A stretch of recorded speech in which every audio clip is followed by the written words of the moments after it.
आज हम करने वाले हैं quantum mechanical model of atom. इससे पहले हम पिछली वीडियो में हाइंसबर्ग अनसर्टेनिटी प्रिंसिपल कर चुके हैं, उसका सिग्निफिकेंस कर चुके हैं। तो quantum mechanical model of atom करते हैं।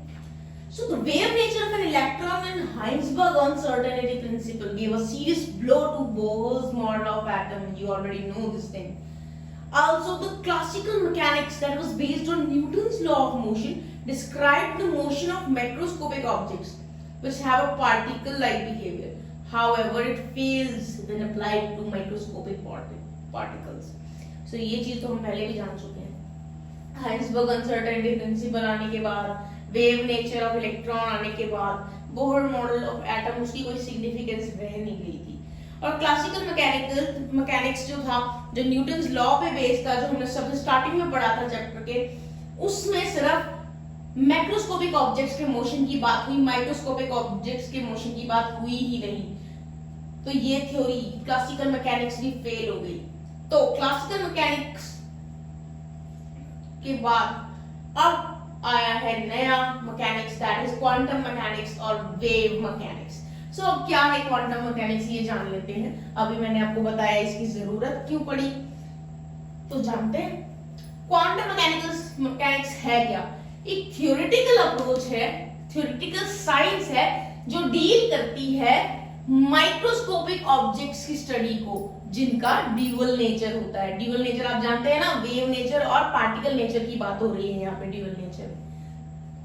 लेकिन माना कि ये माइक्रोस्कोपिक ऑब्जेक्ट्स के लिए है, लेकिन इसको हम मैक्रोस्कोपिक ऑब्जेक्ट्स पे भी अप्लाई कर सकते हैं। सो क्वांटम मैकेनिक्स सबसे पहले इंडिपेंडेंटली वर्नर हाइंसबर्ग और आर्विन श्रोडिंगर ने ये डेवलप किया था quantum mechanics. So on the basis of quantum mechanics, Schrödinger proposed a model of an atom which considered wave-particle duality of matter and Heisenberg's uncertainty principle. तो जो quantum mechanics था, उसके basis पे Schrödinger ने एक model बनाया atom का, जिसने उसने मैटर की ड्यूअलिटी के बारे में बात की, जिसको हम वेव पार्टिकल ड्यूअलिटी बोलते हैं, और उसने बात की हाइंसबर्ग अनसर्टेनिटी प्रिंसिपल के बारे में।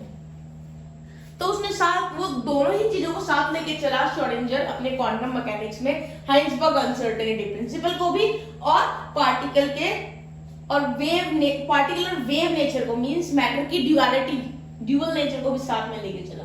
सो 1927 में आर्विन श्रोडिंगर ने डिस्क्राइब किया उस स्पेस को, न्यूक्लियस के अराउंड जो स्पेस है उसको एक इक्वेशन की फॉर्म में, जिसको उसने नाम दिया श्रोडिंगर्स वेव इक्वेशन। तो ये इक्वेशन है श्रोडिंगर्स वेव इक्वेशन, जिसमें डेल्टा स्क्वायर साई, इसको हम साई बोलते हैं, upon del X square plus del square psi upon del Y square plus del square psi upon del Z square plus 8 pi m अपॉन x square e minus v psi equals to 0। This is the Schrodinger's wave equation. अब जान लेते हैं कि यहाँ पर जो इतनी सारी टर्म्स यूज की गई हैं, इनकी क्या सिग्निफिकेंस है, ये है क्या एक्चुअल में। साई ये वेव के एम्पलीट्यूड के बारे में बताता है। आपको पता है ना एम्पलीट्यूड क्या होता है वेव का, it is the height of crest और trough. Now x Y Z, ये एक्स ये वाई ये जेड जो टर्म्स यूज की गई है, ये कोऑर्डिनेट्स हैं, इलेक्ट्रॉन की पोजीशन को इंडिकेट कर रहे हैं। ये ई, यहाँ पे हमने ई यूज किया है, इसका मतलब है टोटल एनर्जी इलेक्ट्रॉन की। V यहाँ पे हमने V यूज किया है, it is the potential energy. M हमने M भी यूज किया है, M indicates the mass of electron, H indicates Planck's constant. So ये थी श्रोडिंगर वेव इक्वेशन। हमारे सिलेबस में सिर्फ यही इक्वेशन है, इसके डिटेल्स हायर क्लासेस में है, तो वो हम यहाँ नहीं पढ़ेंगे। हायर क्लासेस मींस स्कूल से बाहर, कॉलेज में आप पढ़ोगे, अगर आप पढ़ोगे तो। नाउ इस इक्वेशन को शॉर्ट फॉर्म में भी लिखा गया है। Schrödinger wave equation can be written in short like this. This H और इसके ऊपर जो कैप है, H कैप, इसको हम हैमिल्टनियन ऑपरेटर बोलते हैं। This Hamiltonian operator psi is equal to E psi. So the solution of this Schrödinger wave equation will give you the value of E energy, total energy of electron, and psi, that is amplitude of wave. So this was all about the Schrodinger's wave equation and the quantum mechanics, जो मैंने आपको बताया है अभी quantum mechanics के बारे में, किस तरह से थ्योरेटिकल साइंस है, किस तरह से ये अप्लाई होती है, इसके क्या पॉइंट्स हैं। तो इस तरह से आपको यहाँ पे मेन चीज आपके लिए आ जाती है श्रोडिंगर वेव इक्वेशन। यहाँ पे आपको श्रोडिंगर वेव इक्वेशन पता होनी चाहिए। श्रोडिंगर वेव इक्वेशन में क्या चीज किस चीज को इंडिकेट कर रही है वो भी आपको पता होनी चाहिए, और इसकी शॉर्ट फॉर्म जाननी बहुत जरूरी है। और लास्ट पॉइंट, सॉल्यूशन आपको पता होना चाहिए कि श्रोडिंगर वेव इक्वेशन का सॉल्यूशन आपको क्या देगा। इसका सॉल्यूशन देगा आपको E एनर्जी की वैल्यू और साई एम्पलीट्यूड की वैल्यू। अब हम करने वाले हैं Schrodinger wave equation for hydrogen atom. So let's start. When Schrodinger wave equation was solved for hydrogen atom, the solutions gives the possible energy states, means energy levels, and these values of energies are called eigenvalues. तो जब Schrodinger wave equation को hydrogen atom के लिए solve किया गया तो जो solution निकला उस सॉल्यूशन से जो पॉसिबल एनर्जी स्टेट्स मिली उन एनर्जी स्टेट्स की वैल्यूज को आइजन वैल्यूज बोलते हैं। तो श्रोडिंगर वेव इक्वेशन जो है हाइड्रोजन एटम के लिए वो सॉल्व करने के बाद जो भी एनर्जी स्टेट्स की वैल्यूज आती है वो आइजन वैल्यूज है, और उन्हीं आइजन वैल्यूज मतलब कि उन्हीं एनर्जी स्टेट्स के कॉरस्पॉन्डिंग वैल्यू जो है वेव फंक्शन की, इन आइजन वैल्यूज के लिए जो कॉरस्पॉन्डिंग वेव फंक्शन साई की वैल्यू है इलेक्ट्रॉन के लिए एक पर्टिकुलर एनर्जी वैल्यू के लिए वो आइजन फंक्शन होगा। तो एनर्जी वैल्यू से कॉरस्पॉन्डिंग जो वेव फंक्शन है उसको हम आइजन फंक्शन बोलते हैं। Next point, the wave function and the corresponding energy states are characterised by set of 3 quantum numbers. This is important now. जो वेव फंक्शन है और उनकी जो एनर्जी स्टेट्स है जो अभी मैंने बताई आइजन वैल्यूज और आइजन फंक्शंस, इनको कैरेक्टराइज किया जाता है, एक्सप्लेन किया जाता है 3 क्वांटम नंबर के सेट से। और ये 3 क्वांटम नंबर क्या है? First one is principal quantum number which is denoted by small n, then is azimuthal quantum number which is denoted by small l, and magnetic quantum number this is denoted by mn। तो ये 3 quantum numbers हैं जो आपके wave functions और उनकी corresponding energy state को characterise करते हैं, एक्सप्लेन करते हैं। सो नाउ ये अराइज कैसे होते हैं, कहां से निकलते हैं ये 3 quantum number? These arise as a natural consequence in the solution of Schrodinger wave equation. Schrodinger wave equation जो है उसी से ही निकले हैं, वहीं से अराइज हुए हैं एज अ सॉल्यूशन, वहां से सॉल्यूशन से अराइज हुए हैं। नाउ जब एक इलेक्ट्रॉन अपने किसी एनर्जी स्टेट में होता है उस स्टेट के करस्पॉन्डिंग वेव फंक्शन भी होता है। सो उस स्टेट से उस स्टेट के अंदर जितनी भी इंफॉर्मेशन होती है एनर्जी स्टेट जो होती है उसके अंदर इलेक्ट्रॉन जिस भी एनर्जी स्टेट में उसमें सारी इंफॉर्मेशन इलेक्ट्रॉन के बारे में मिल जाती है। तो अब हमें अगर किसी इलेक्ट्रॉन की एनर्जी स्टेट का पता है तो उसके कॉरस्पॉन्डिंग वेव फंक्शन का भी पता है, तो वहां से हम उस इलेक्ट्रॉन की सारी इंफॉर्मेशन को एक्सट्रैक्ट कर सकते हैं, बता सकते हैं श्रोडिंगर वेव इक्वेशन की हेल्प से। Now next point, wave function जो है अब उसके बारे में बात करते हैं। ये एक मैथमेटिकल फंक्शन है जिसकी वैल्यू किस पे डिपेंड करती है?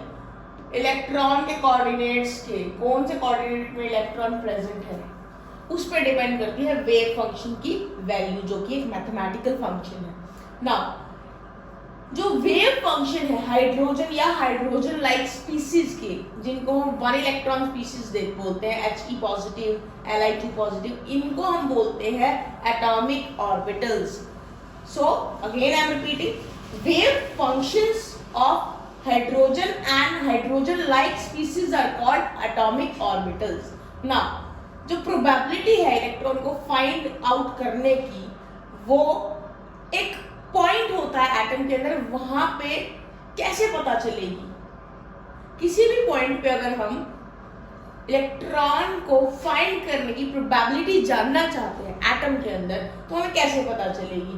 That probability is proportional to psi square at that point. उस पॉइंट पे साई स्क्वायर की वैल्यू निकाल दीजिए, आपको प्रोबेबिलिटी ऑफ फाइंडिंग इलेक्ट्रॉन मिल जाएगा। सो नेक्स्ट पॉइंट, जो क्वांटम मैकेनिकल रिजल्ट है ना हाइड्रोजन एटम स्पेक्ट्रा के, उसमें कुछ फिनोमेना है जो बोहर मॉडल एक्सप्लेन नहीं कर पाया। तो जो the quantum mechanical results of the hydrogen atom spectra, including some phenomena, you know very well that phenomena we have discussed in the earlier videos, they were not explained by the Bohr model. So that's why Schrödinger wave equation for hydrogen was given to give the complete explanation, which is described in the form of eigenvalues, eigenfunctions. Then it was given or characterized by a set of 3 quantum numbers: principal quantum number, azimuthal quantum number, and magnetic quantum number. Then I told you that if you know the energy state and the wave function associated with that energy state of an electron, then you can extract all the information about the electron from it. Then I told you about the atomic orbitals. Wave function of hydrogen and hydrogen-like species have they are known as atomic orbitals. Wave function को ही atomic orbital बोला गया है hydrogen और hydrogen like species के लिए. और probability electron की find करनी है अगर किसी पॉइंट पे एटम के अंदर, then that probability is proportional to psi square or at that point.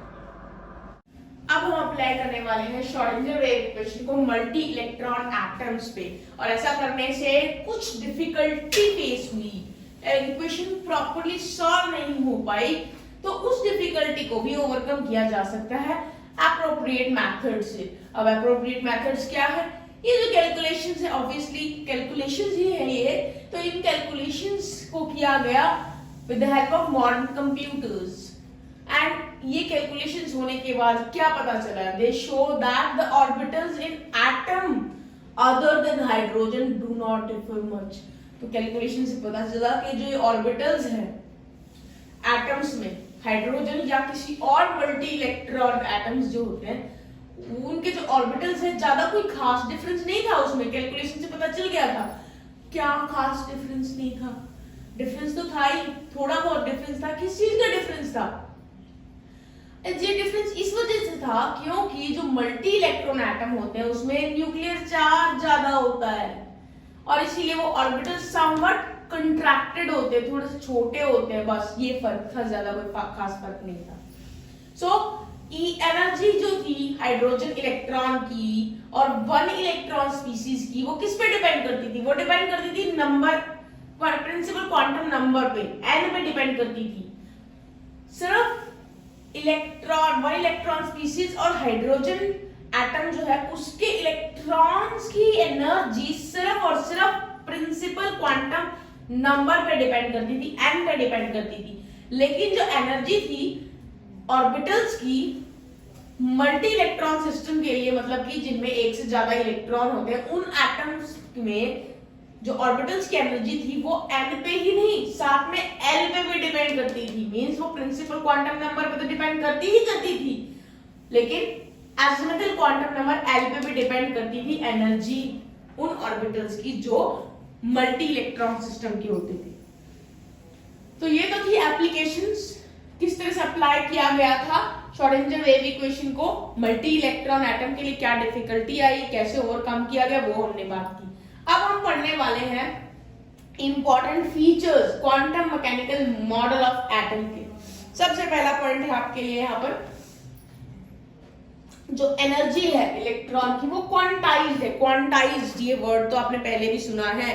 Quantized मतलब it can have only certain specific value, मतलब जो एनर्जी है इलेक्ट्रॉन की वो फिक्स होती है एक पर्टिकुलर ऑर्बिटल के लिए.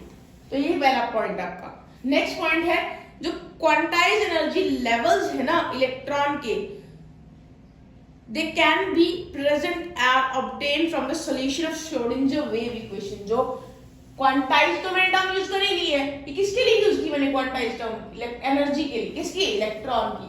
तो इलेक्ट्रॉन कहाँ प्रेजेंट होते हैं? एनर्जी लेवल्स में. तो ये जो क्वांटाइज्ड एनर्जी लेवल है ना, जहां पे इलेक्ट्रॉन प्रेजेंट होते हैं, कैसे पता चलेगा? इन एनर्जी लेवल की वैल्यू कैसे पता चलेगी? श्रोडिंगर वेव इक्वेशन आपको उन एनर्जी लेवल्स की वैल्यू बताएगा. Now next point, Schrodinger wave equation का ये पॉइंट पढ़ने के बाद हम आ जाते हैं हाइंसबर्ग अनसर्टेनिटी प्रिंसिपल. तो as pointed out by the Heisenberg uncertainty principle, both the exact position and exact velocity of an electron cannot be determined simultaneously. यही पढ़ा है ना हमने कि ना तो आप एग्जैक्ट पोजीशन और वेलोसिटी दोनों को एक साथ डिटरमाइन नहीं कर सकते किसी भी इलेक्ट्रॉन के लिए, एक साथ नहीं डिटरमाइन कर सकते। अगर आप पोजीशन डिटरमाइन कर लोगे तो वेलोसिटी अनसर्टेन हो जाएगी, और वेलोसिटी डिटरमाइन कर लोगे तो पोजीशन अनसर्टेन हो जाएगी इलेक्ट्रॉन के लिए। इस बात को ध्यान में रखते हुए क्या पता चलता है कि जो पाथ है इलेक्ट्रॉन का वो सिर्फ प्रोबेबल है, एग्जैक्ट नहीं है। जैसे बोहर थ्योरी ने कहा था एक सर्कुलर पाथ है, फिक्स पाथ है, उसी में घूमता है, तो ऐसा कुछ भी नहीं है। पाथ जो है वो इलेक्ट्रॉन का वो प्रोबेबल नेचर का, कोई एग्जैक्ट उसकी वैल्यू नहीं है। और इस तरह से क्योंकि ये एग्जैक्ट नहीं है, प्रोबेबल है, इससे हम कहां पहुंच गए हैं, इससे हम पहुंच गए हैं एटॉमिक ऑर्बिटल्स के कंसेप्ट पे, जो अब हम पढ़ने वाले हैं एटॉमिक ऑर्बिटल्स अलग अलग। Now next point, atomic orbital जो है जिसमें इलेक्ट्रॉन प्रेजेंट होता है उसको हम रिप्रेजेंट करते हैं साई से। दिस इज वेव फंक्शन, इसको हम ऑर्बिटल वेव फंक्शन भी बोलते हैं क्योंकि एटॉमिक ऑर्बिटल से एसोसिएटेड वेव फंक्शन है, इसीलिए हम इसको क्या बोल सकते हैं, ऑर्बिटल वेव फंक्शन भी बोल सकते हैं। Now since the number of such wave functions are possible for electrons, काफी सारे ये वेव फंक्शन पॉसिबल है इलेक्ट्रॉन के लिए, तो करस्पॉन्डिंग एटॉमिक ऑर्बिटल्स भी उनके पॉसिबल होंगे। जितने वेव फंक्शन उतने एटॉमिक ऑर्बिटल्स पॉसिबल होंगे। सो फॉर ईच ऑर्बिटल कोई भी ऑर्बिटल उसके जो इलेक्ट्रॉन है, एक ऑर्बिटल में प्रेजेंट जो इलेक्ट्रॉन है उसकी एक फिक्स एनर्जी होगी। ये बात ध्यान में रखना, हर एक ऑर्बिटल में प्रेजेंट इलेक्ट्रॉन की एनर्जी फिक्स होगी, और एक ऑर्बिटल में 2 से ज्यादा इलेक्ट्रॉन्स नहीं होंगे, मैक्सिमम 2 इलेक्ट्रॉन होंगे एक एटॉमिक ऑर्बिटल में। नाउ लास्ट पॉइंट, जो प्रोबेबिलिटी है इलेक्ट्रॉन फाइंड करने की एटम के अंदर किसी भी पॉइंट पे, अभी हम पहले भी डिस्कस कर चुके हैं, वो किसके प्रोपोर्शनल है, साई स्क्वायर के प्रोपोर्शनल है, और इसको हम प्रोबेबिलिटी डेंसिटी भी बोलते हैं, और ये पॉजिटिव होता है। So for the value of Sai square at different points with in an atom, अलग अलग पॉइंट्स के लिए एक एटम के अंदर अगर हम जान पाते हैं तो हम प्रिडिक्ट कर सकते हैं वो रीजन न्यूक्लियस के अराउंड जहां पे इलेक्ट्रॉन फाइंड आउट करने की प्रोबेबिलिटी ज्यादा होगी, मींस हम लोकेट कर पाएंगे इलेक्ट्रॉन को अगर हमें साई स्क्वायर की वैल्यू पता है तो। Hello everyone, today we have to do quantum numbers. Quantum numbers करने से पहले हम पिछली वीडियो में कर चुके हैं श्रोडिंगर वेव इक्वेशन, जिसमें मैंने आपको बताया था कि ये क्वांटम नंबर्स एक्सप्लेन करते हैं किसी भी इलेक्ट्रॉन के एनर्जी लेवल को कैरेक्टराइज करते हैं ये क्वांटम नंबर्स। तो वी हैव 4 क्वांटम नंबर्स, वहां पे हमने 3 किए थे, यहाँ पे 4 करेंगे, वो भी मैं बताऊंगी आपको क्यों। यहाँ पे हमारे ये 3 क्वांटम नंबर्स है, ये ज्यादा इंपॉर्टेंट है, इंपॉर्टेंट ये भी है, पर ये जो क्वांटम नंबर है सिर्फ आपको स्पिन की इंडिकेशन बताता है कि स्पिन किस तरफ है आपके इलेक्ट्रॉन की। ओनली 2 ही स्पिन प्रेजेंट होती है, इसलिए इसको वहां पर कंसीडर नहीं किया गया था। तो अब हम इनको 1 बाय 1 पढ़ने वाले। सबसे पहले हम प्रिंसिपल क्वांटम नंबर पढ़ेंगे जिसको हम स्मॉल n से इंडिकेट करते हैं। जो प्रिंसिपल क्वांटम नंबर है वो डिटरमाइन करता है मेन एनर्जी शेल या लेवल को। इलेक्ट्रॉन जिस भी मेन एनर्जी शेल में प्रेजेंट है वो कैसे पता चलेगा, n की वैल्यू से पता चलेगा। और ये जो n की वैल्यू है वो होल नंबर वैल्यूज होती हैं जो 1 से स्टार्ट होती है, तो n की वैल्यू 1 2 3 4 5 6 एंड सो ऑन हो सकती है। तो ये जो क्वांटम नंबर है इससे हमें पता चलता है शेल का, कौन सी शेल है। अगर क्वांटम नंबर 1 है तो वो पहली शेल होगी, क्वांटम नंबर 2 है तो वो सेकंड शेल होगी। तो इस तरह से जो भी वैल्यू n की होगी वो शेल नंबर होगा कि कौन सी शेल की हम बात कर रहे हैं। इसके अलावा ये हमें बताता है एवरेज डिस्टेंस इलेक्ट्रॉन का न्यूक्लियस से। अगर n इज इक्वल टू 1 है इट मींस वो बिल्कुल क्लोज है न्यूक्लियस के, और जैसे जैसे n की वैल्यू बढ़ती जाएगी वैसे वैसे इलेक्ट्रॉन न्यूक्लियस से दूर होता चला जाएगा। इसके अलावा प्रिंसिपल क्वांटम नंबर हमें बताता है एनर्जी इलेक्ट्रॉन की, और फॉर्मूला क्या है उसका, En is equal to 1311.8 into 10/n² kilo joule per mole. इस फॉर्मूले से आप किसी भी इलेक्ट्रॉन की एनर्जी को डिटरमाइन कर सकते हो। सो इस फॉर्मूले को आप याद रखना, क्योंकि ये आपको न्यूमेरिकल सॉल्व करने में हेल्प करेगा। नेक्स्ट क्वांटम नंबर है आपका एजिमुथल क्वांटम नंबर, जो हम स्मॉल एल से जो इंडिकेट करेंगे इसको। तो इससे हमें क्या पता चलता है, इससे पता चलता है एंगुलर मोमेंटम ऑफ इलेक्ट्रॉन। तो जैसे कि मैंने आपको वहां पे मैंने लिखा भी हुआ है कि एजिमुथल क्वांटम नंबर को और हम क्या कह सकते हैं, सेकेंडरी या एंगुलर क्वांटम नंबर भी बोल सकते हैं। तो ये डिटरमाइन करता है एंगुलर मोमेंटम इलेक्ट्रॉन का। जो एल की वैल्यू है वो हमें बताती है सब शेल के बारे में, मतलब सब लेवल के बारे में। वो हमें बताता था मेन शेल के बारे में, ये हमें बताता है उस शेल की सब शेल के बारे में। तो सब शेल, और वो भी पर्टिकुलर एक प्रिंसिपल एनर्जी लेवल की सब शेल होती है। तो क्या इसकी वैल्यू क्या हो सकती है, ये हमेशा पॉजिटिव रहेगी वैल्यू, और इसकी इंटीजर वैल्यू 0 से लेके n-1 के बीच में होगी। तो देखिए इसकी वैल्यू 0, 1, 2, 3 से लेके n-1 तक हो सकती है। एग्जांपल मैं आपको दे देती हूँ, आपको समझ में आ जाएगा। n इज इक्वल टू अगर 2 है तो वैल्यू क्या होगी, 0 से लेके n-1। n-1 क्या होगा, यहाँ पे n की वैल्यू 2 है तो 2 - 1 होगा 1। तो 0 से 1, 0 और 1 दो वैल्यूज होंगी इसकी। ऐसे एक और मैं आपको एग्जांपल दूं, अगर n इज इक्वल टू 4 है तो l की वैल्यू क्या होगी, 0 से n-1 तक, मतलब 0 से n क्या है यहाँ पे 4, 4 - 1 तक 3, 0 से 3 मींस 0, 1, 2, 3। तो इस तरह से आप कर सकते हो, बहुत ही इजी है, बिल्कुल भी मुश्किल नहीं है। नाउ नेक्स्ट इज, ये हमें बताता है कितनी सब शेल होती हैं एक पर्टिकुलर प्रिंसिपल शेल में। सभी प्रिंसिपल शेल में सेम सब शेल नहीं होती है, डिफरेंट होती है। It depends upon the principal quantum number value, मतलब n की वैल्यू पे डिपेंड करता है कि कितनी सब शेल होगी उस प्रिंसिपल क्वांटम नंबर की। कैसे, वो देख लेते हैं जरा। जैसे n इज इक्वल टू 1 है तो यहाँ पे वैल्यू क्या होगी l की, 0, क्योंकि n-1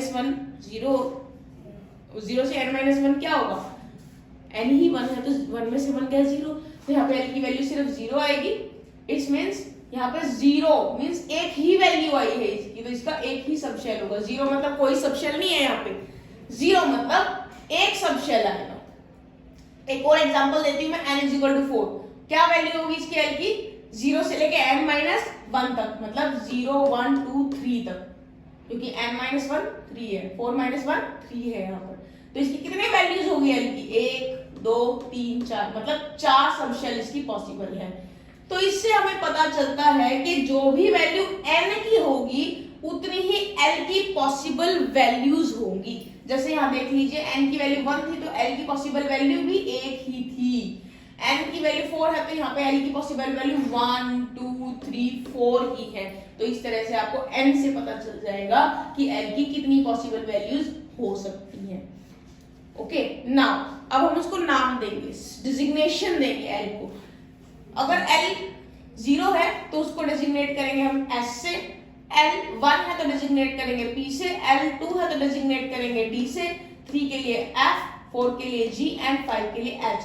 तो इस तरह से हमारे पास सब शेल्स क्या क्या हो गई, s, p, d, f, g, h and so on. वैसे आपको इतनी लंबी सब शेल्स, इतने ज्यादा दूर तक जाने की जरूरत नहीं पड़ेगी, आपका SPDF में ही काम चल जाएगा, क्योंकि अभी हमारी पीरियोडिक टेबल में इतने ज्यादा एलिमेंट्स नहीं है कि हमारे पास सब शेल G, H से आगे तक, F, G, H के आगे तक पहुंच सके। F तक तो है, G, H तक नहीं है, S, P, D, F तक ही सब शेल्स पॉसिबल है। नाउ अब हम जरा देखते हैं कि हमारा जो ये नंबर है, ये जो कि इलेक्ट्रॉनिक कॉन्फ़िगरेशन में आगे काम आएगा, तो इससे हमें पता क्या चलता है, क्या इंफॉर्मेशन हमें इससे मिलती है। जो आगे नंबर लिखा होगा 3, ये आपका प्रिंसिपल क्वांटम नंबर है। शेल बताएगा आपको, main shell, principal shell, principal level की वैल्यू बताएगा। और जो पीछे S लिखा है ये बताएगा सब शेल। तो ये आपको n की वैल्यू बताता है, ये आपको l की वैल्यू बताता है। अगर S है यहाँ पे लिखा हुआ तो l की वैल्यू कितनी होगी, S के लिए 0 होती है। इस तरह से आप डिटरमाइन कर सकते हो। फिर मैं आपको बताऊंगी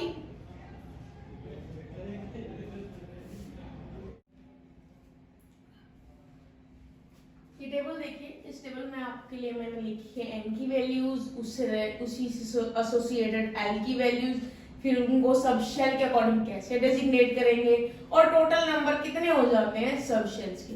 तो देखते हैं n की वैल्यू अगर 1 है तो l की वैल्यू 0 रहेगी, पहले मैं बता चुकी हूँ। l की वैल्यू क्या होगी 0 से लेके n-1 तक। तो इसको कैसे रिप्रेजेंट करेंगे, प्रिंसिपल क्वांटम नंबर n है, n1 है, तो मैं पहले यहाँ पे 1 लिखूंगी जो कि मैं अभी थोड़ी देर पहले बता चुकी हूँ।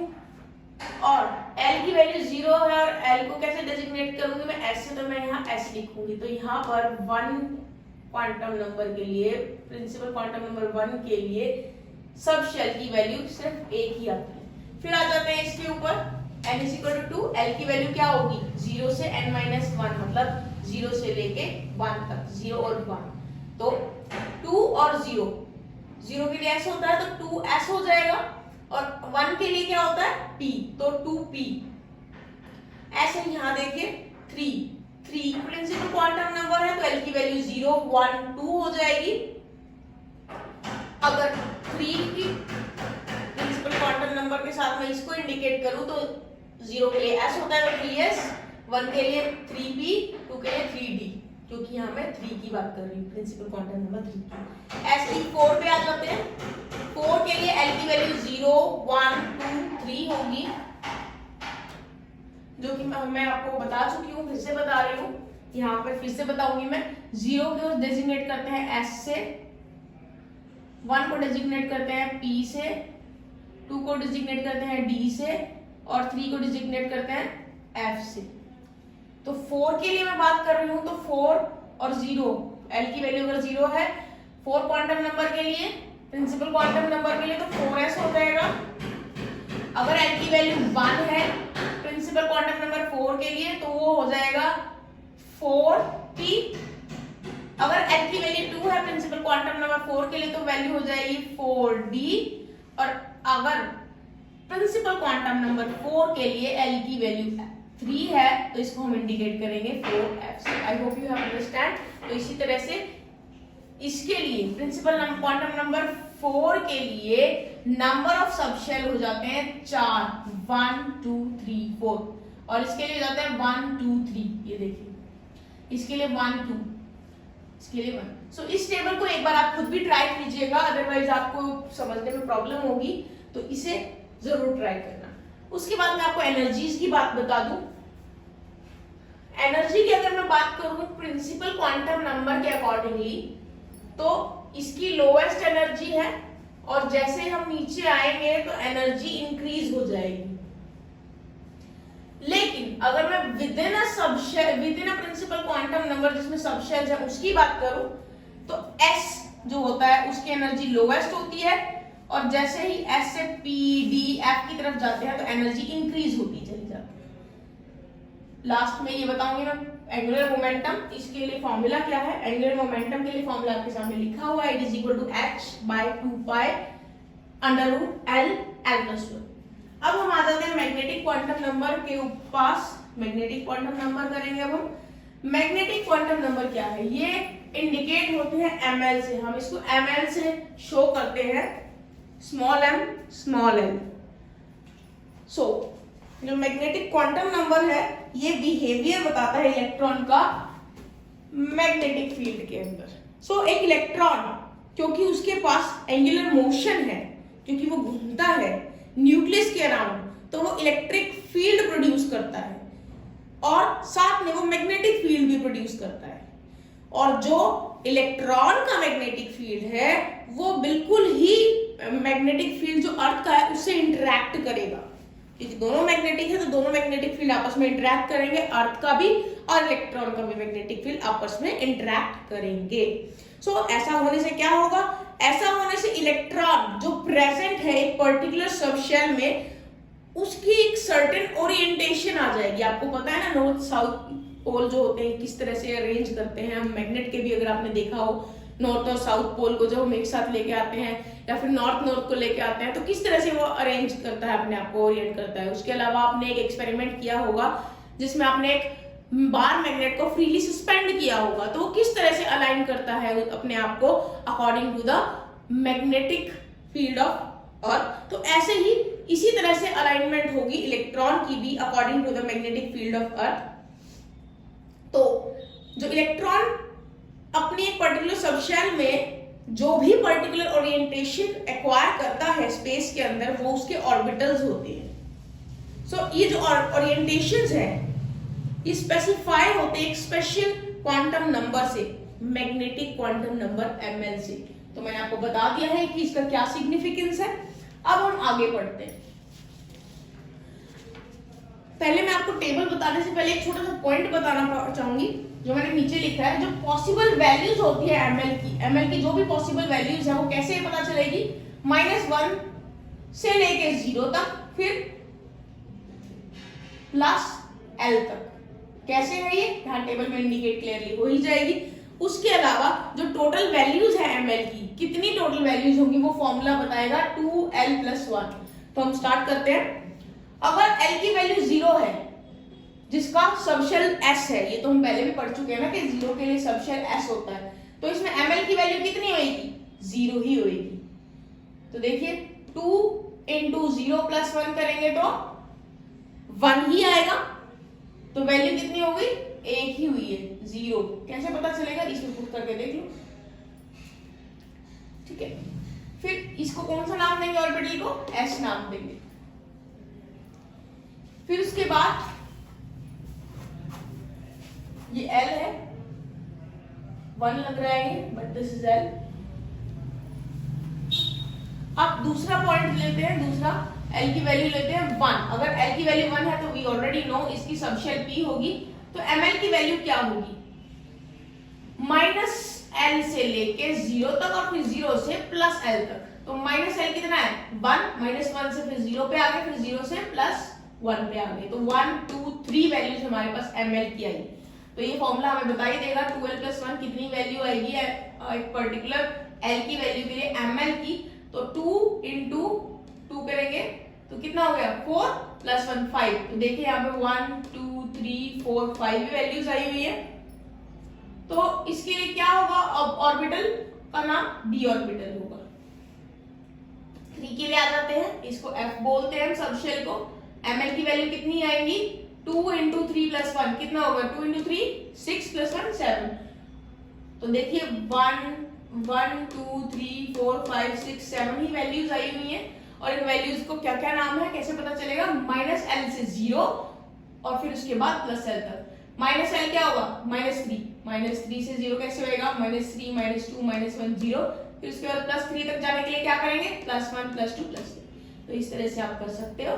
इस टेबल को भी आप एक बार देख लेना ध्यान से, उस टेबल को भी आप देख लेना। तो दोनों टेबल ही इंपॉर्टेंट है और आपके क्वेश्चंस करने में बिल्कुल हेल्प करने वाली है ये टेबल्स आपको। फिर उसके बाद लास्ट क्वांटम नंबर है spin quantum number. Spin quantum number क्या कहता है, स्पिन क्वांटम नंबर आपको स्पिन बताता है, मतलब कि ओरिएंटेशन बताता है इलेक्ट्रॉन की, किस तरह से वो ओरिएंटेटेड है। नाउ इलेक्ट्रॉन के लिए सिर्फ 2 ही वेज पॉसिबल है स्पिन के, या तो वो एंटी क्लॉकवाइज घूमे या तो क्लॉकवाइज घूमे या वो एंटी क्लॉकवाइज घूमे। तो ये 2 ही स्पिन पॉसिबल है और इन 2 स्पिन की वैल्यूज क्या होगी, एक की +1/2 होगी क्लॉकवाइज की और एंटी क्लॉकवाइज की होगी -1/2। और रिप्रेजेंट कैसे करेंगे इसको, ऐसे ही तो कहते हैं इलेक्ट्रॉन को हम रिप्रेजेंट, एक का स्पिन ऊपर की तरफ दिखाते हैं, एक का स्पिन नीचे की तरफ दिखाते हैं। तो ऐसे ही हम इंडिकेट करते हैं। तो ये चीजें आपको याद रखनी है। ये चारों क्वांटम नंबर हो गए हैं आपके। तो आपको मैं एक बार फटाफट से फिर से एक बार बता देती हूँ कौन सा क्वांटम नंबर है और क्या इंडिकेट करता है। प्रिंसिपल क्वांटम नंबर आपको रिप्रेजेंट करता है, साइज बताता है ऑर्बिटल का, मतलब मेन सबशेल बताता है।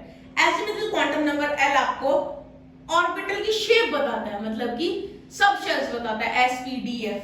मैग्नेटिक क्वांटम नंबर आपको ओरिएंटेशन बताता है ऑर्बिटल की, ml से रिप्रेजेंट करते हैं इसको। स्पिन क्वांटम नंबर स्पिन बताता है ऑर्बिटल का। तो ये चारों क्वांटम नंबर बहुत ही इंपॉर्टेंट है। स्पिन क्वांटम नंबर ये सिर्फ एक ऐसा क्वांटम नंबर है जिसकी कोई इंटीग्रल वैल्यू नहीं है, बाकी सभी क्वांटम नंबर्स की इंटीग्रल वैल्यू है। इस पॉइंट को नोट डाउन कर लेना। Spin quantum number is the only quantum number with no integral value. 1 mark में ये क्वेश्चन आ सकता है। Now we have to do Pauli's exclusion principle. Now, according to Pauli's exclusion principle, No two electrons in an atom has all the quantum numbers same. कोई भी दो electrons atom में ऐसे नहीं होंगे जिनके चारों के चारों क्वांटम नंबर सेम हो, ऐसा बिल्कुल भी नहीं होगा। ये एक्सप्लेन भी करने वाले हैं। कहने का मतलब ये है कि जो दो इलेक्ट्रॉन है एटम में, उनके मैक्सिमम 3 क्वांटम नंबर सेम हो सकते हैं। सेम शेल हो सकती है, सेम सब शेल हो सकती है, सेम ऑर्बिटल हो सकता है, लेकिन उनके स्पिन ऑपोजिट होंगे। इसको एक्सप्लेन करने के लिए हमने एक एग्जांपल लिया है। हमने कंसीडर किए हैं दो इलेक्ट्रॉन जो के शेल में प्रेजेंट होते हैं। के मतलब n इज इक्वल टू 1। उसके लिए n की वैल्यू 1 होगी, सेम है। l की वैल्यू 0 होगी, वो भी सेम है। m की वैल्यू 0 होगी, वो भी सेम है। तो ये यहाँ पर 3 क्वांटम नंबर सेम मैंने प्रूव कर दिए हैं। पर s की वैल्यू या तो +1/2 होगी या -1/2, मींस डिफरेंट। दो इलेक्ट्रॉन्स के लिए दो इलेक्ट्रॉन्स होंगे यहाँ पे, एक की ये वैल्यू होगी और एक की ये वैल्यू होगी, तो हो गई ना डिफरेंट। तो इस तरह से पॉली एक्सक्लूजन प्रिंसिपल को मैंने आपके सामने एक्सप्लेन कर दिया है विद एग्जांपल। अब मैं आपको कुछ इंपॉर्टेंट पॉइंट्स बताने वाली हूँ रिगार्डिंग इलेक्ट्रॉनिक डिस्ट्रीब्यूशन। जब हम इलेक्ट्रॉनिक डिस्ट्रीब्यूशन करेंगे तो क्या क्या पॉइंट्स हम ध्यान में रखेंगे, ये बहुत हेल्प करने वाले हैं आपके। मैक्सिमम नंबर ऑफ इलेक्ट्रॉन्स जो एक प्रिंसिपल शेल में हो सकते हैं वो किससे पता चलेगा? 2n² फॉर्मूले से। तो प्रिंसिपल क्वांटम नंबर शेल के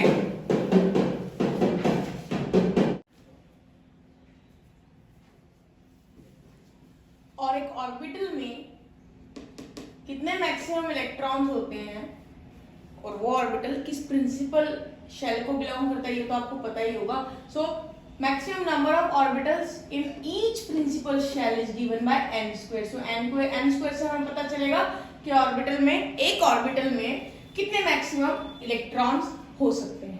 फिर सबशेल जो s होती है उसमें एक ही ऑर्बिटल होता है और उसमें मैक्सिमम 2 इलेक्ट्रॉन होते हैं।